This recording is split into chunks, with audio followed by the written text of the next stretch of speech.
હાલો દોસ્તો, જય શ્રી કૃષ્ણ. આપણે ઘણીવાર નથી કહેતા કે ધાર્યું ધણીનું થાય. આપણે ધાર્યું ન હોય ને એવું થઈને ઊભું રહે. અમારે તો એમ હતું કે અમારો રાજા પાછો આવશે, પણ રાજા દુનિયામાં ક્યાંક હોય તો પાછો આવે ને. એને કોઈક લઈ ગયા હોત તો એમ થતું હતું મને કે ભાઈ લઈ ગયા હશે તો એ સાચવતા હશે ને, પણ રાજા તો આ દુનિયા છોડીને જ વયો ગયો છે. એટલે હવે આપણે કોઈએ એની આશા રાખવાની નહીં કે હવે પાછો આવશે એમ. અને ક્યારેય જે કૂતરો વાડ બાર નહોત નીકળતો એનું મોત આવ્યું ને, એનું મોત આવ્યું હશે, એનું મોત પોકારતું હશે ને, એ ધરતી પોકારતી હશે ને, તો એ અમે આમ ગામમાં ગયા અને એ પાછળથી નામ ભાગી ગયેલો. પણ કાંઈ વાંધો નહીં, બીજું હું. ધરતી જ્યાં પોકારતી હોય ને ત્યાં જવું જ પડે. કોઈ પણ જીવ હોય, માણસ હોય કે અબોલ જીવ હોય કે કોઈ પણ જીવ હોય, જ્યાં ધરતી આપણને પોકારે ને આપણે જવું જ પડે. હવે ધરતી પોકારવાની વાત આવી એટલે મને એક સ્ટોરી યાદ આવી ગઈ કે એક રાજા છે. રાજા એટલે માણસ, રાજા મારો કૂતરો નહીં.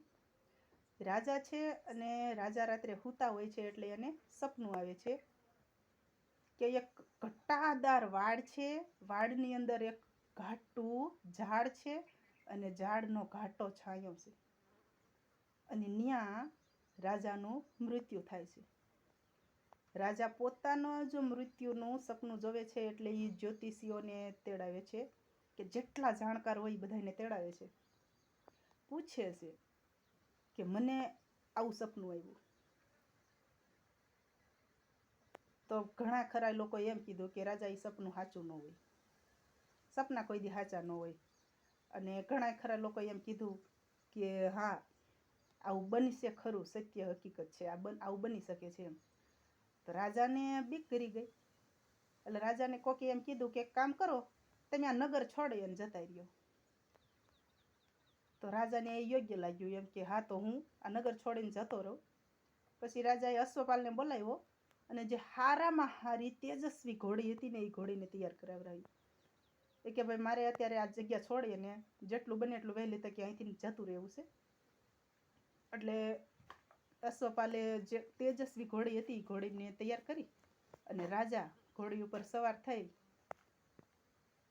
અને પોતાનું નગર છોડી અને ઘોડીને દોડવી. જેટલે જવાય એટલે દૂર સુધી રાજા જતા રહ્યા.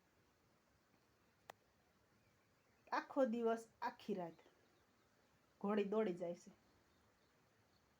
સવારમાં પ્રાગળવાસી અજવાળું થઈ જાય છે. ટૂંકમાં એમ અજવાળું થઈ જાય છે એટલે ઘોડી થાકી જાય છે અને ઘોડી ઊભી રહી જાય છે.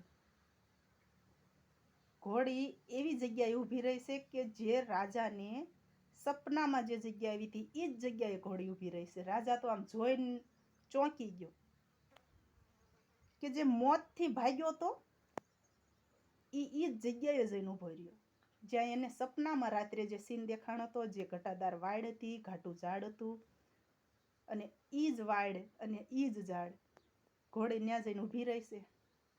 ત્યારે રાજાને એમ થાય છે કે જ્યાં ધરતી પોકારતી હોય, જ્યાં આપણે મોત પોકારતું હોય ત્યાં જવું જ પડે. એટલે રાજા હતો એટલે પાછળ સૈનિકો તો હોય જ. તે રાજાએ જેવું જિક્ર કર્યું હતું, બધાને વાતો કરી હતી કે મને આવું સપનું આવ્યું હતું. સૈનિકોએ પણ એ જગ્યા જોઈ. રાજાને હૃદયમાં છાતીમાં દુખાવો થાય છે, એટેક આવે છે અને રાજા એ જ જગ્યાએ મરી જાય છે જ્યાં એને સપનું આવ્યું હતું. એટલે પછી જે સૈનિકો હતા એ રાજાને લઈ અને એમના નગરમાં જાય છે. પણ ત્યાંથી એટલું જાણવા મળે કે જ્યાં આપણું મોત માંડ્યું હોય ને ત્યાં જવું જ પડે એમ. કોઈ પણ બાને, કોઈ પણ સંજોગે જ્યાં આપણું મોત હોય, કોઈ પણ જીવનું, એવું નહીં કે માણસનું જ, તે કોઈ પણ જીવનું જ્યાં મોત માંડ્યું હોય ને ત્યાં એને જવું જ પડે. અમારી પાસે એક ગાય હતી. ગાયને ગરમીનો થોડોક પ્રોબ્લેમ હતો એટલે અમે 3-4 વર્ષ અમારથી જેટલી સેવા થઈ ત્યાં સુધી અમે કરી. પછી કોઈકે અમને કીધું કે અહીંયા ડૉક્ટર છે, દવાખાનું છે, ગઢડા બાજુ ક્યાંક ગામનું નામ હતું, કે ત્યાં ઓપરેશન કરે છે ખરા, પણ કે તમારું પશુ હાજુ થઈ જાય ને એટલે તમારે લઈ આવવાનું. તો કીધું કાંઈ વાંધો નહીં, અમે લઈ આવશું.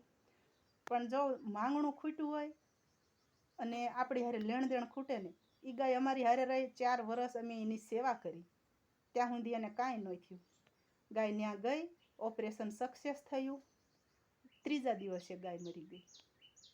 એટલે એ ગાયને અમારી હારે લેણ દેણ ખૂટી ગઈ અને ન્યાય એનું મોત પોકારતું હશે. એ ન્યા ગૌશાળામાં જઈ અને ગાય મરી ગઈ. એટલે બસ આ અમારો રાજા અમે આ 3 દીથી ખોળતા હતા. અમને એમ થતું હતું કે કોક લઈ ગયું હશે, ક્યાંક વયો ગયો હશે તો પાછો આવશે, પણ હવે અમારો રાજા પાછો આવે એમ નથી. એ આ દુનિયામાં જ નથી રહ્યો હવે. તો આપ સૌને જાણકારી થાય એટલા હાટું થઈને આપણે આ વિડીયો બનાવ્યો. તો સારું, હવે જે ભગવાનને ગમ્યું ખરું. જીવ તો બળે, જીવ હતો અમારી હારે રહેતો તો, અમારા બાળકની જેમ રહેતો તો, રમતો તો, મસ્તી કરતો તો. રાત્રે માલ ઢોર આવ્યા હોય તો એ ભણતો તો, કોઈ પણ અજાણ્યું વ્યક્તિ અહીં આવ્યું હોય તો એને હામો થતો તો, એને ભણતો તો, અમને જગાડતો તો કે કોક આવ્યું છે એમ. યાદ તો આવશે રાજાને. પણ સારું, જે થયું એ ભગવાનને જે ગમ્યું એનું મોત હશે તો એ ન્યા ગયો, કાંઈ વાંધો નહીં. સારું, હાલો તો જય શ્રી કૃષ્ણ, ખુશ રહેજો. અને મારા રાજાને આત્માને શાંતિ મળે એ ભગવાનને પ્રાર્થના કરજો.